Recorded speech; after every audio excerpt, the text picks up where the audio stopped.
باللہ من الشیطان الرجیم بسم اللہ الرحمن الرحیم الحمدللہ رب العالمین بارئ الخلائق اجمعین الحمدللہ والصلاة علی آلہا الصلاة والسلام علی سید الانبیاء والمرسلین العبد المؤید الرسول المسدد المصطفى الأمجد الحبيب الأحمد النبي الأمي المكي المدني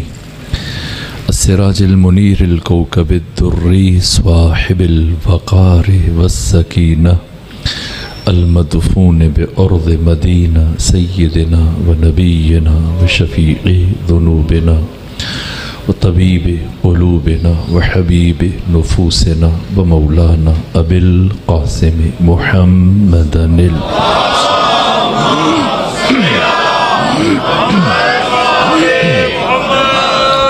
وأهل بيته الأطيبين الأطهرين الأنجبين المأسومين المظلومين ولعنة الله على أعدائهم ومنكري فضائلهم وغاصبي حقوقهم من جوم عداوتهم إلى الآن ومن الآن إلى قيام يوم الدين وبعد يوم الدين أما بعد فقد قال حق سبحانه وتعالى في القرآن بسم الله الرحمن الرحيم والشمس وضحاها والقمر إذا تلاها والنهار إذا جلاها والليل إذا يغشاها والسماء وما بناها والأرض وما طحاها ونفس وما سواها فألهمها فجورها وتقواها قد أفلح من زكاها وقد خاب من دساها صلوات پیچھیے خاندان فاطمہ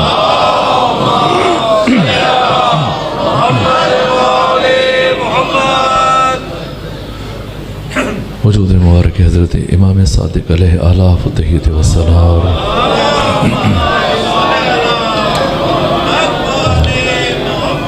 سید الشہداء حضرت حمزہ علیہ آلاف و تحیت و سلام ہر دو شخصیات کی مظلومانہ شہادت کے موقع پر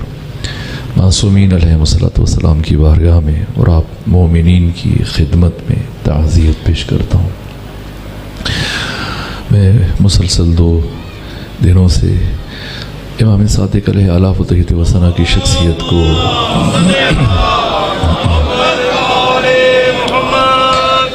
بیان کر رہا ہوں اور آپ کی شخصیت کے ابعاد اور جہات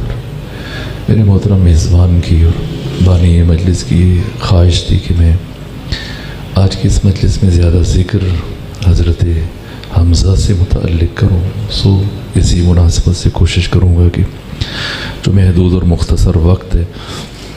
اس میں جناب حمزہ کی شخصیت کے چند ایک پہلو عرض کرنے میں کامیاب ہو جاؤں۔ تمہیداً میں نے جو قرآن حکیم کی مشہور ترین سورہ کی ابتدائی 10 آیتوں کی تلاوت کا شرف حاصل کیا۔ یہ سورہ مبارکہ شمس سورہ مبارکہ شمس کی جس کا آغاز اللہ نے قسموں سے فرمایا۔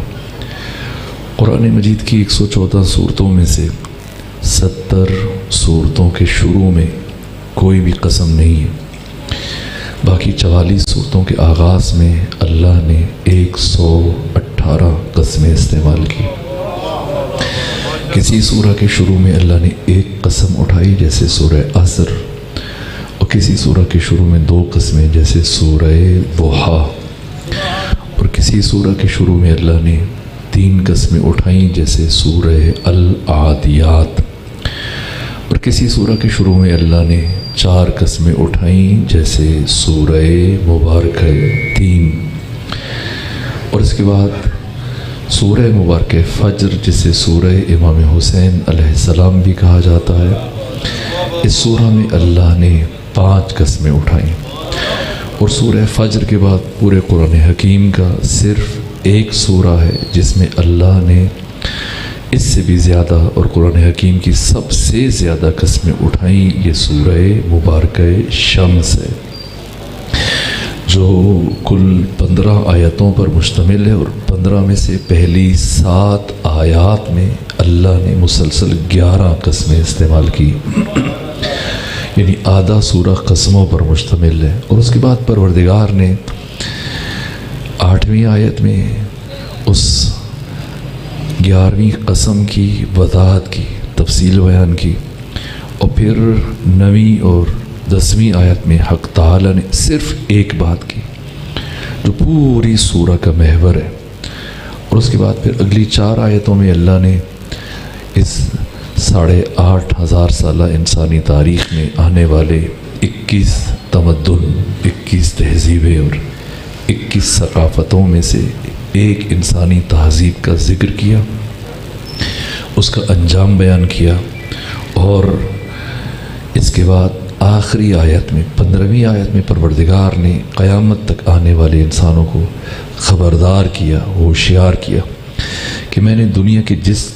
سب سے بڑی تہذیب کو جس انجام سے دوچار کیا، قیامت تک آنے والی کسی بھی قوم، قبیلے کو، کسی بھی تہذیب کو اس انجام سے دوچار کر سکتا ہوں۔ بس صرف ایک مقصد کے لیے میں نے ان آیات کی تلاوت کا شرف حاصل کیا، تاکہ حضرت حمزہ علیہ آلاف و تحیید و ثنا کی شخصیت کا یہ ایک پہلو، اور پھر یہاں سے بات آگے بڑھے۔ یہ پہلو مشترک ہے حضرت ابو طالب عمران اور جناب حمزہ، یہ ہر دو شخصیات یہ وہ حقیقت ناشناختہ، جیسے حضرت ابو طالب عمران کی برجستہ ترین شخصیت ہے، ایسے ہی جناب حضرت حمزہ ان کی عظیم شخصیت۔ لیکن اس رک کر پہلے مرحلے میں ان آیات کا ترجمہ عرض کر دوں کہ والشمس وضحاہا، مجھے سورج کی قسم اور مجھے وقت ضحیٰ کی قسم۔ ضحیٰ کا وقت یہ زوال سے پہلے کا وقت ہے۔ زوال کا وقت کون سا ہے؟ زوال کا وقت جب اگر تو آپ کے پاس یہ ڈیجیٹل بٹیرا نہیں ہے، یہ موبائل سیل، یہ گھڑی وغیرہ نہیں ہے، تو کیسے پتہ چلے کہ نماز کا وقت ہوا یا نہیں ہوا؟ مثلاً آپ لاہور سے باہر کسی مقام پر ہیں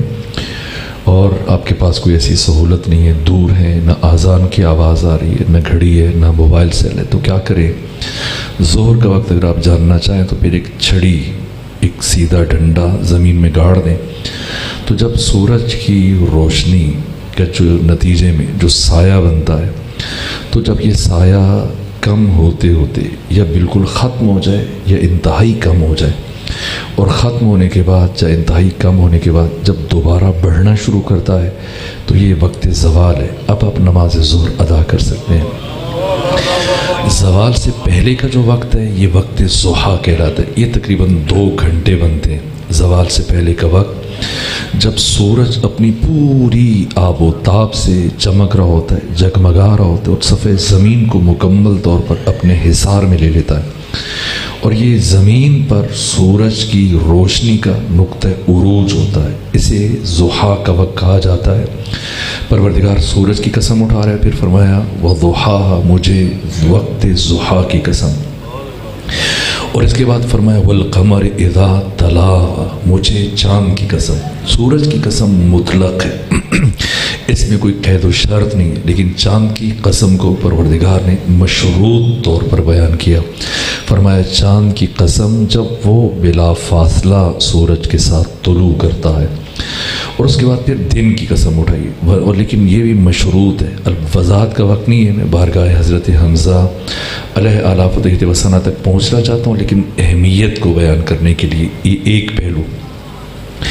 والنہار اذا جلاہا، دن کی قسم جب وہ پوری طرح سے متجلی ہو جاتا ہے۔ واللیل اذا یغشاہا، رات کی قسم جب وہ چھا جائے گی۔ عالم دین تشریف فرمایا ہو، مجھ سے 1000 درجے بہتر ان دقتوں کو، باریکیوں کو جانتے ہیں۔ اس آیت میں پروردگار نے فعل مضارع کا استعمال کیا، یعنی یہ مستقبل کو بیان کیا جا رہا ہے۔ اس ایک قسم کے ساتھ، رات کے ساتھ پروردگار مستقبل کی بات کر رہے کہ رات کی قسم جب وہ چھا جائے گی، واللیل اذا یغشاہا، والسماء وما بناہا، آسمان کی قسم اور اس کے حسن صنعت کی قسم، اس کی عمدہ بناوٹ کی قسم، والسماء وما بناہا والارض وما طحاہا، زمین کی قسم، اس کے بچھائے جانے کی قسم، ونفس وما سواہا، نفس انسانی کی قسم، اس کے توازن، اعتدال، تسویہ کی قسم۔ یہ قسمیں مکمل ہوئیں اور آخری قسم 11ویں قسم کی پروردگار ماہیت کو بیان کر رہا ہے، فَأَلْهَمَهَا، تو ہم نے الہام کیا اس نفس انسانی میں، فَأَلْهَمَهَا فُجُورَهَا وَتَقْوَاهَا، فجور کو بھی الہام کیا ہے، تقوی کو بھی الہام کیا ہے۔ انسان کے وجدان میں، اس کے نفس میں، اس کے درون میں، اس کے باطن میں، اس کی فطرت میں ہم نے یہ رکھ دیا، بشر کو سمجھا دیا کہ اچھا کیا ہے، برا کیا ہے، خیر کیا ہے، شر کیا ہے، نیکی کیا ہے، بدی کیا ہے، اچھائی کیا ہے، برائی کیا ہے۔ یہی وجہ ہے کہ انسان اگر یونیورسٹی میں نہ جائے، مدرسے میں نہ جائے، کسی استاد کے پاس نہ جائے، علم حاصل نہ کرے، اس کے باوجود چاہے ساری زندگی ان پڑھ ہو، پھر بھی جیسی اچھا کام کرنے لگے گا اسے خوشی حاصل ہوگی، جیسے کسی برے کام کی طرف بڑھے گا اس کی دل کی دھڑکن تیز ہو جائے گی، اس کی درون سے الارم بجنا شروع ہو جائے گی۔ کیوں؟ اس کے نفس میں پروردگار نے ان تمام چیزوں کو الہام کر دیا، فَأَلْهَمَهَا فجورها وتقواها، اور اس کے بعد پروردگار نے ایک بات کہی جس کے لیے ساری قسمیں اٹھائیں، کہا کہ قد افلح من زکاها، کامیاب ہو گیا وہ جس نے اپنے نفس کا تزکیہ کر لیا، وقد خاب من دساها، ناکام اور نامراد۔ خواب کا لفظ استعمال ہوتا ہے اگر کوئی شخص منزل تک نہ پہنچ سکے، ناکام رہ گیا وہ، نامراد رہ گیا وہ۔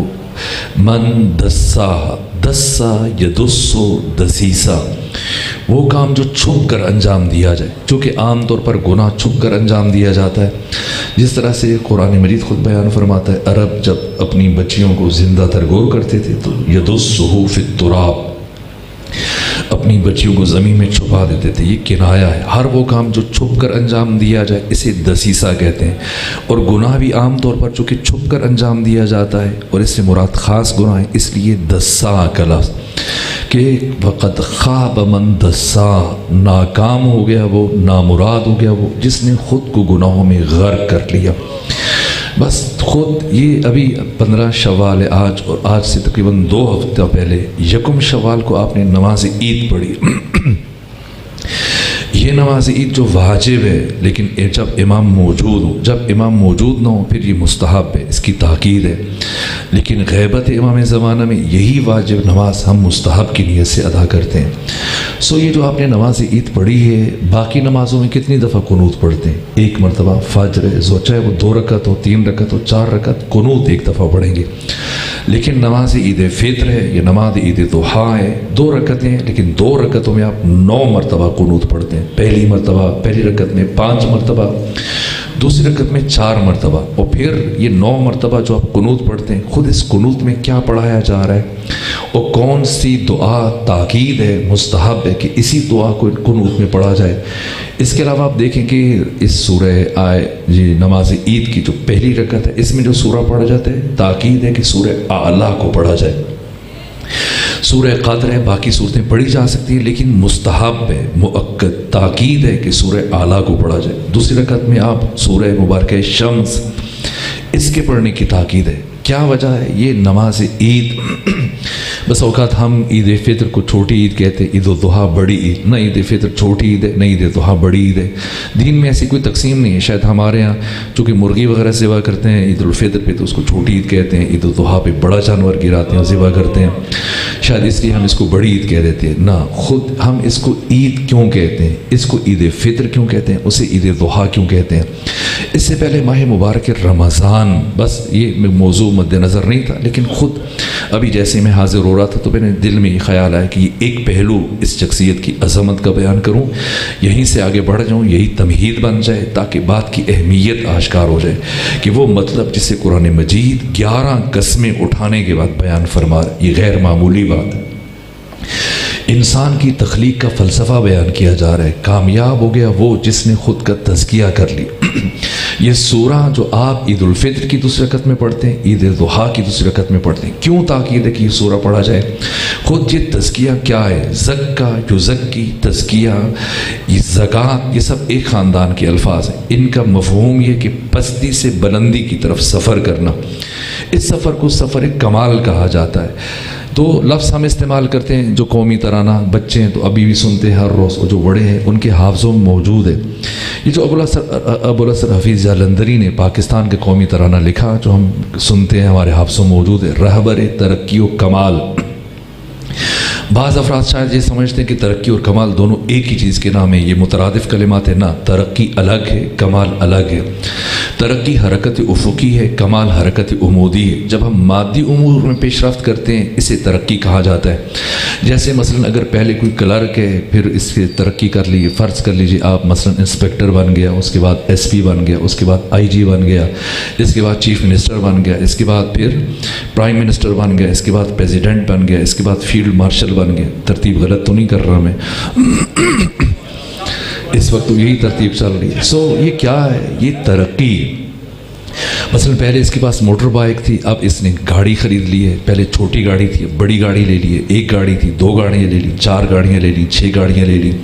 بینک بیلنس میں اضافہ ہو رہا ہے، زمین کی مقدار میں اضافہ ہو رہا ہے، سونے چاندی درہم و دینار میں اضافہ ہو رہا ہے۔ یہ کیا ہے؟ یہ ترقی ہے۔ ترقی کا انسان کی انسانیت سے کوئی تعلق نہیں ہے۔ جو غار میں زندگی گزار رہا ہے وہ بھی انسان ہے، جو بڑے بڑے گھروں میں رہتا ہے وہ بھی انسان ہے، جو پیدل سفر کر رہا ہے وہ بھی انسان ہے، جو بڑی بڑی گاڑیوں میں سفر کر رہا ہے وہ بھی انسان ہے۔ ان چیزوں کا انسان کی انسانیت سے کوئی تعلق نہیں ہے۔ اللہ نے کسی بھی انسان کو ترقی کے لیے خلق نہیں کیا، نہ 1,24,000 انبیاء میں سے کسی نبی کو انسانوں کے لیے مترقی بنانے کے لیے بھیجا ہے۔ اللہ نے انسانوں کو باکمال بنانے کے لیے خلق کیا۔ کمال حرکت عمودی ہے، جب انسان پستی سے بلندی کی طرف سفر کرتا ہے یہ کمال کہلاتا ہے۔ جب انسان کے علم میں، اس کی معرفت میں، اس کی بصیرت میں، اس کے شعور میں، اس کی آگاہی میں، اس کی عفت میں، اس کی حیا میں، اس کی عدالت میں، اس کی قداست میں، اس کی استقامت میں، اس کے صبر میں، اس کی شجاعت میں، اس کی صداقت میں، راست گوئی میں، امانت داری میں، وفاداری میں، انسانی اخلاقی قدروں میں اضافہ ہونا شروع ہوتا ہے، یہ کمال ہے۔ بالفاظ دیگر وہ جملہ جسے قرآن حکیم کی 1400 سالوں میں لکھی جانے والی تمام تفاسیر میں سب سے بہترین تفسیر المیزان میں علامہ سید محمد حسین طباطبائی نے بار بار تکرار کے ساتھ بیان کیا، وہ جملہ خود روح قرآن، سینکڑوں قرآنی آیات سے مستفاد اسارہ نچوڑ اور خلاصہ ہے۔ وہ یہ علامہ فرماتے کہ ہم انسان پیدا نہیں ہوئے بلکہ ہم انسان بننے کے لیے پیدا ہوئے۔ ہم میں اور محمد و آل محمد میں، ہم میں اور ان 14 میں کیا فرق ہے؟ ہم میں اور محمد و آل محمد میں کیا فرق ہے؟ اللہ نے ہمیں اس کائنات میں انسان بننے کے لیے بھیجا ہے، ان 14 کو ہمیں انسان بنانے کے لیے بھیجا ہے۔ یہ انسانیت کے معلم ہیں، یہ انسانیت کے مرشد ہیں، یہ انسانیت کے مربی ہیں، یہ کمال۔ یہ جو عام طور پر آپ اردو کے ترجمے آپ کے گھروں میں موجود ہیں، اہل تسنن، اہل تشیع جو کی تفاسیر ہیں، ان میں آپ نے اکثر دیکھا ہوگا جو زکا، یزکی، تزکیہ کا مطلب لکھا گیا ہے۔ تزکیہ یعنی خود کو جس نے پاک کر لیا، نہ پاکی اس کا حقیقی معنی نہیں ہے، یہ لازمہ ہے۔ چونکہ کمال کا سفر ہر کس طہارت سے، بس میں تمہید کو مکمل کرتے ہوئے قریب ہو رہا ہوں، اپنے موضوع سے قریب تر ہو رہا ہوں، چونکہ کمال کا سفر پاکی کے بغیر، طہارت کے بغیر ممکن نہیں ہے، اس لیے پھر یہ التزامی معنی کر دیا مفسرین نے، قرآن حکیم کا ترجمہ کرنے والوں نے، کہ کامیاب ہو گیا وہ جس نے خود کو پاک کر لیا۔ نہ حقیقتاً تزکیہ کا مطلب کمال ہے، کمال کا نقطہ آغاز طہارت ہے، اس لیے یہ الزامی معنی کیا جاتا ہے۔ لیکن طہارت کا آغاز وضو سے نہیں ہوتا ہے، غسل سے نہیں ہوتا ہے، وہ اپنے جسم کو دھونے سے، ہاتھ پاؤں دھونے سے نہیں ہوتا ہے۔ کمال طہارت کا نقطہ آغاز لقمہ حلال سے ہوتا ہے، یہ بات اہم ہے۔ اس لیے آپ دیکھیے معصومین علیہ السلام جب کسی کی تربیت کرنا چاہتے تھے، جب کسی کو وہ ہدایت کرنا چاہتے تھے، کسی کو کثافت سے نکال کر ہدایت کا نور اس کے سینے میں منتقل کرنے کے لیے اس کو اس طرح سے نہیں کہتے تھے کہ تم اپنی داڑھی بڑھا لو، تسبیح اٹھا لو، نمازیں پڑھنے شروع کر دو، روزے رکھنے شروع کر دو، عبادات نہ۔ پہلے مرحلے میں معصومین، اگر میں واقعات بیان کروں تو پھر اس کے لیے کئی گھنٹے درکار ہیں، اس لیے وقت نہیں کہ میں یہ واقعات آپ کے سامنے عرض کر سکوں۔ معصومین علیہ السلام جب کسی کی ہدایت کی طرف اس کو لے کے چلتے تھے تو پہلے مرحلے میں اس کا رزق پاک کرتے تھے، اس کا لقمہ اس کو پاک کرتے تھے، جہاں تک کہ ختمی مرتبہ جب مکہ سے مدینہ تشریف لے کر گئے تو پہلے 7 مہینے مسلسل ختمی مرتبہ مدینے میں انصار کے ہاں مہمان قرار پاتے تھے، اور انصار میں سے کوئی نہ کوئی انصاری ہر روز ختمی مرتبہ کو دن کھانے پہ بلاتا تھا۔ اور ایک دن ختمی مرتبہ کے جوان سال صحابی جناب زید بن حسام رضی اللہ تعالی عنہ، انہوں نے ختمی مرتبہ کو دعوت دی، پیغمبر گرامی اسلام ان کے گھر تشریف لے کر گئے، اور جناب زید بن حسام نے ختمی مرتبہ کے آنے کے اس محبت میں ان کے پاس ایک گوسفند تھا، انہوں نے وہ ذبح کروایا، پھر اسے انگاروں کے اوپر بھونا، روسٹ کیا، جسے آپ باربیکیو کہتے ہیں، خوب تیار کر کے دسترخوان پر پیغمبر کے سامنے رکھا۔ اور جیسے ہی پیغمبر گرامی اسلام تشریف لے کر گئے زید بن حسام رضی اللہ تعالیٰ عنہ کے گھر میں، اس سے پہلے کہ آپ کھانے کے لقمے کی طرف ہاتھ بڑھاتے، آپ نے جناب زید سے استفسار کیا، زید بتاؤ اس گوسفند کو کس نے ذبح کیا؟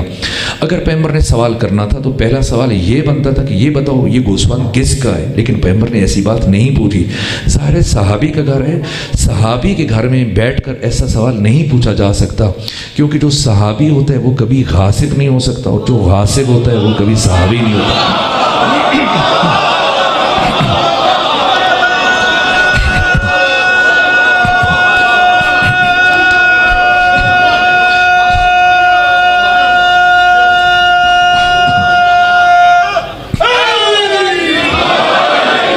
اس ختمی مرتبہ نے یہ سوال نہیں پوچھا، بلکہ یہ پوچھا بتاؤ زید اس گوسفند کو کس نے ذبح کیا؟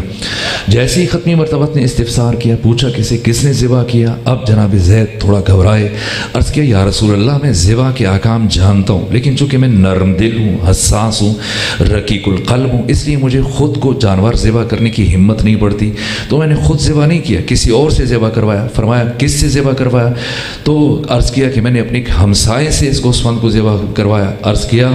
تو پیغمبر اسلام نے فرمایا کہ کیا تمہارا وہ ہمسایہ مسلمان تھا؟ زید بن حسام نے کہا نہ یا رسول اللہ، مسلمان نہیں تھا، اہل کتاب تھا۔ پیغمبر اکرام اسلام نے جیسے یہ جملہ سنا تو اپنے صحابی زید بن حسام کے دسترخوان سے یہ سورہ مبارکہ انعام کی آیات تلاوت کرتے ہوئے اٹھ کر کھڑے ہوئے، فرمایا زید، اللہ نے مسلمان پر غیر مسلم کے ذبیحہ کو حرام قرار دیا۔ گھر صحابی کا، دسترخوان صحابی کا، گوسفند صحابی کا، پکانے والا صحابی، میزبان صحابی، صرف اسے ذبح کرنے والا اہل کتاب تھا۔ ختمی مرتبہ اپنے صحابی کے گھر سے بھوکے اٹھ کر چلے گئے۔ مجھے نہیں معلوم کتنا پاک، طاہر، طیب دسترخوان ہے ابو طالب عمران کا کہ ختمی مرتبہ مسلسل 10 سال اس دسترخوان سے لقمے اٹھا کر تناول کرتے رہے۔ بس میں اپنے موضوع سے متصل ہوا۔ 83 سال سن میں جناب ابو طالب عمران ختمی مرتبہ سے سن و سال میں 83 سال بڑے، ختمی مرتبہ سے 83 سال معذرت 43 سال پہلے جناب حضرت ابو طالب عمران کی ولادت ہوئی ہے، اور پھر اس کے بعد ختمی مرتبہ نے مسلسل یہ سارا عرصہ جناب حضرت ابو طالب عمران کے ہاں گزارا، اور اس ترتیب سے کہ آپ کے دسترخوان پر۔ اور دوسری شخصیت، بس میں یہیں سے متصل ہونا چاہ رہا تھا، سب سے زیادہ وقت ختمی مرتبہ کا، مولا متقیان کا جو وقت گزرا ہے آپ کی اور ختمی مرتبہ کی عمر مبارک میں 33 سال کا فرق ہے کہ پیغمبر گرامی اسلام مولا متقیان سے 33 سال بڑے تھے، لیکن خود جناب حمزہ کے ساتھ سب سے زیادہ وقت پیغمبر گرامی اسلام کا یا ابو طالب عمران کے ساتھ گزرا ہے۔ دوسری شخصیت جناب حمزہ ابن عبد المطلب، البتہ حضرت ابو طالب عمران یہ جناب حضرت عبداللہ کے پدری اعتبار سے بھی اور مادری اعتبار سے بھی، چونکہ دونوں کی مادر گرامی بھی ایک تھیں۔ البتہ جناب حمزہ ان کی والدہ معظمہ الگ تھیں۔ ختمی مرتبہ کی جو والدہ معظمہ ہیں جناب آمنہ بنت وہب، ان کی چچا زاد بہن جناب حالہ بنت وہب، ان کے فرزند ہیں جناب حمزہ بن عبد المطلب۔ ان کی اور ختمی مرتبات کی ولادت کے درمیان 4 سال کا فرق ہے۔ ختمی مرتبت عام الفیل، ہاتھیوں والا سال، جس سال یمن سے آ کر ابرہہ نے خانہ کعبہ کے اوپر حملہ کیا تھا، اس سال ختمی مرتبت کی ولادت باسعادت ہے۔ اس سے 4 سال پہلے جناب حمزہ کی ولادت ہوتی ہے، یعنی سن و سال میں چچا اور بھتیجے کے درمیان 4 سال کا فرق ہے۔ اس اعتبار سے ختمی مرتبت کا بچپنا، آپ کا لڑکپن، آپ کی نوجوانی، آپ کی جوانی، مسلسل یہ سارا عرصہ زیادہ وقت آپ کا حضرت حمزہ کے ساتھ گزرا ہے۔ اس اعتبار سے ایک دوست کی حیثیت سے بھی یہ بچپنا، جوانی، نوجوانی، بہت سارے واقعات بہت قریب سے جناب ختمی مرتبت کے وجود کی خوشبو کو محسوس کرتے تھے، آپ کے کردار کی بلندیوں کو حد درجہ محبت کرتے تھے۔ یہ عاقلانہ محبت، یہ عارفانہ محبت جناب حضرت حمزہ کی۔ اس لیے ختمی مرتبت نے جب اپنی بعثت کا اعلان کیا، اس سے پہلے خود آپ سے متعلق ابن حشام نے بھی لکھا، وہ شخصیت ہے جناب حمزہ کہ نہ بچپنے میں نہ نوجوانی میں، زندگی کی کسی ایک مرحلے میں بھی آپ کو کسی بت کے سامنے سجدہ ریز ہوتے ہوئے نہیں دیکھا۔ وہ جو میں نے بات کی کہ خود جناب حضرت حمزہ وہ شخصیت ہے کہ یا جناب ختمی مرتبت حضرت ابو طالب عمران کے دسترخوان پر بیٹھ کر غذا تناول فرماتے تھے، اور دوسری شخصیت جن کے ہمراہ اکثر کھانا تناول کرتے تھے، جن کے ساتھ وہ گزرتا تھا، یہ جناب حمزہ بن عبد المطلب ہیں۔ یہ آپ کی شخصیت ہے، یہ آپ کی طہارت ہے۔ ختمی مرتبت بھی آپ سے انتہائی محبت کرتے تھے، جناب حمزہ بھی ختمی مرتبت سے بہت زیادہ محبت کرتے تھے۔ بچپنے کے واقعات اب ان کو بیان کرنے کا وقت نہیں ہے، پھر آپ کی جوانی، پھر حتیٰ بعثت، یہاں تک کہ میں نے پہلے مقام پر بھی یہ روایات بیان کی۔ اہمیت کے مد نظر اس بات کو تکرار کروں، جناب حمزہ کا اگر کوئی شرف سمجھنا چاہے تو جناب حمزہ وہ شخصیت جن سے متعلق بہار الانوار کی 22 نمبر جلد میں ملا باقر مجلسی نے ختمی مرتبہ سے یہ حدیث نقل کی ہے کہ میدان معاشر میں جب انبیاء، باقی انبیاء بجائے خود شیخ الانبیاء جد رسول اللہ، آپ سے متعلق بھی روایات ہیں کہ جب ابراہیم خلیل میدان معاشر میں وارد ہوں گے تو اتنا قیامت کے دن ہولناکی ہوگی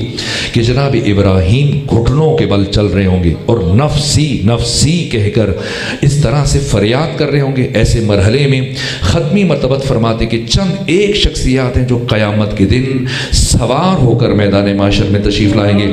اور ان چند ایک چنیدہ شخصیات میں ایک برجستہ ترین شخصیت حضرت حمزہ کی ہے جو میدان معاشر میں سوار ہو کر آئیں گے۔ اور پھر ختمی مرتبت فرماتے ہیں آپ کا شرف یہ ہے کہ خود عرش کے ایک پائے پر آپ کا نام پروردگار نے اس طرح سے درج کیا، حمزہ اسد اللہ و اسد الرسول ہی، حمزہ جو شیر خدا بھی ہے اور خدا کے رسول کا بھی شیر ہے۔ یہ حمزہ جنہیں پہلی مرتبہ تاریخ اسلام میں سید الشہداء کا خطاب دیا گیا، البتہ بعد میں یہ لقب خاص ہو گیا سرور السالار شہیدن امام حسین علیہ الافطہ وسنا کے ساتھ۔ اس سے پہلے یہ لقب خاص ہے جناب حمزہ علیہ الافطہ وسنا۔ آپ کی شخصیت، آپ کا مقام، آپ کا شرف کہ آپ سے متعلق خود پیغمبر گرامی اسلام فرماتے کہ قیامت کے دن تمام اہل معاشر میں صرف 4 علمبردار ہوں گے، 4 شخصیات ہوں گی جن کے ہاتھ میں خدا علم دے گا۔ سب سے پہلے فرمایا کہ میں خود، میرے ہاتھ میں علم ہوگا۔ یہ کون سا علم؟ یہ پرچم حمد ہوگا۔